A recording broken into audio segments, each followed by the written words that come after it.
அறிமுக நாயகன் வினோத் நடிப்பில் வெளியாகும் பேய் கதை இப்போது உலகமெங்கும். இப்படி நல்லவரா நடிச்சா மட்டும் என்ன, அந்த வாழ்த்துக்கள் கண்டிப்பா இருக்கு. அதை தாண்டி என்ன யோசிச்சுட்டு இருந்தீங்க? இப்ப நீங்க யோசிக்கிறமே நான் யோசிக்கல. அப்படியே நான் பின்னாடி அவனை உள்ள விடாதீங்க, சேரு போடாதீங்கன்ற மாதிரி நான் யோசிச்சேன். இல்லையா?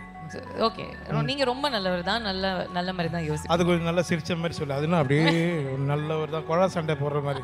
மைக்க கொடுங்க சார். நடிகர் யோகி பாபுக்கும் ஆங்கர் பாவனாக்கும் இடையில நடந்த இந்த இன்ட்ராக்ஷன் வீடியோ தான் இப்போ சோஷியல் மீடியாவில் பயங்கரமா வைரலாகி பேசு பொருளாக மாறி இருக்கு. சமீபத்தில் நடிகர் ரவிமோகன் ஸ்டுடியோ அப்படிங்கிற ப்ரொடக்ஷன் கம்பெனியை லான்ச் பண்ணியிருந்தாரு. இந்த ஈவெண்ட்க்கு நிறைய செலிபிரிட்டிஸ் வந்திருந்தாங்க. அந்த வகையில் யோகி பாபுவும் அந்த ஈவெண்ட்ல கலந்துக்கிட்டாரு. ரவிமோகன் அவரோட இந்த ப்ரொடக்ஷன்ல யோகி பாபுவை வச்சு ஒரு படத்தை தயாரிக்கிறாரு, அதே சமயம் இயக்கவும் இருக்காரு. இதுதான் ரவிமோகன் இயக்குற முதல் படம் அப்படிங்கிறதுனால இந்த படம் மேல ஒரு பெரிய எதிர்பார்ப்பு ஏற்பட்டிருக்கு. இந்த லான்ச் ஈவெண்ட்ல தான் யோகி பாபுக்கும் விஜய் பாவனாக்கும் இந்த கான்வர்சேஷன் நடந்திருக்கு. இந்த வீடியோவை பார்த்த பலரும் பாவனா யோகி பாபுவை ரொம்ப மோசமா ட்ரீட் பண்றாங்க, யோகி பாபுவே கடுப்பாக்கி தான் பாவனாக்கு ரிப்ளை பண்ணியிருக்காருன்னு பேச தொடங்கிட்டாங்க. மேலும் அந்த மாதிரியான ஒரு வீடியோவும் சோஷியல் மீடியால இப்போ வைரல் ஆயிட்டு இருக்கு.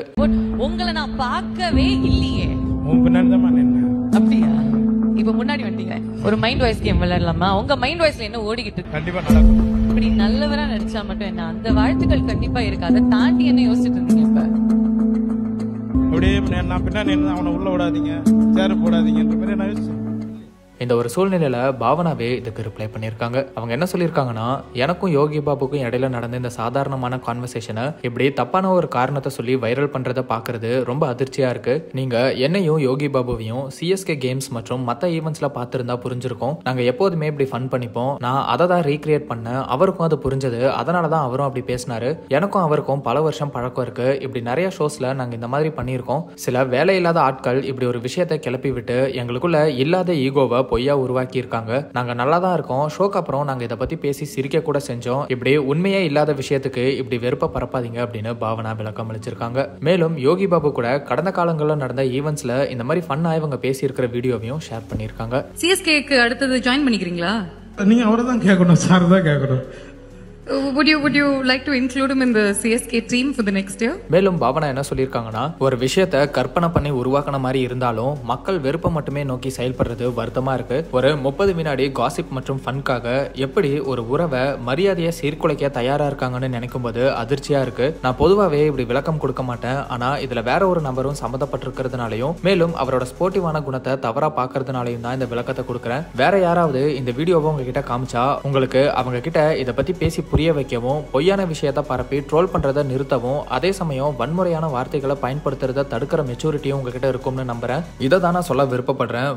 வாழ விடு அப்படின்னு பாவனா ரொம்பவே மனமுடைஞ்சு போன வகையில இந்த சம்பவத்துக்கு ரியாக்ட் பண்ணிருக்காங்க. சம்பந்தப்பட்ட யோகி பாபுவே இதுக்கு ஒரு விளக்கத்தை கொடுத்தாதான் இந்த பிரச்சனைக்கு ஒரு முற்றுப்புள்ளி வைக்கப்படும் அப்படிங்கிறது தான் பலரோட கருத்தா இருக்கு. யோகி பாபு தரப்புல இருந்து பதிலளிக்கப்படுதா அப்படிங்கறதையெல்லாம் வெயிட் பண்ணி பார்க்கலாம். உங்களை நான் பார்க்கவே இல்லையே, எப்ப வந்தீங்க?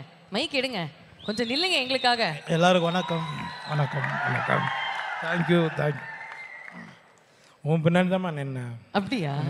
இப்போ முன்னாடி வந்துட்டீங்களா, அதனால தான் பார்த்தேன். ஒரு மைண்ட் வாய்ஸ் கேம் விளையாடலாமா? உங்க மைண்ட் வாய்ஸ்ல என்ன ஓடிக்கிட்டு இருக்குன்னு சொல்லுங்க, அதுக்கப்புறம் உங்களுடைய பிரதருக்கு உங்களுடைய வாழ்த்துக்களை சொல்லுங்க. ஏமா அப்படி மாட்டி விடுற? எப்போதுமே மாட்டி விடுறது தானே.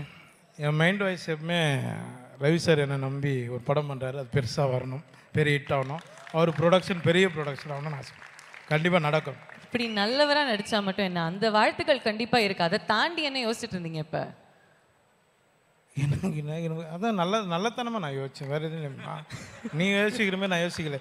அப்படியே நான் பின்னாடி அவனை உள்ள விடாதீங்க, சேரு போடாதீங்கன்ற மாதிரி நான் யோசித்தேன். இல்லையா? ஓகே, நீங்க ரொம்ப நல்லவர் தான், நல்ல மாதிரி தான் யோசிச்சு. அது கொஞ்சம் நல்லா சிரிச்ச மாதிரி சொல்லு. அதுனா அப்படியே நல்லவர் தான், குழா சண்டை போடுற மாதிரி.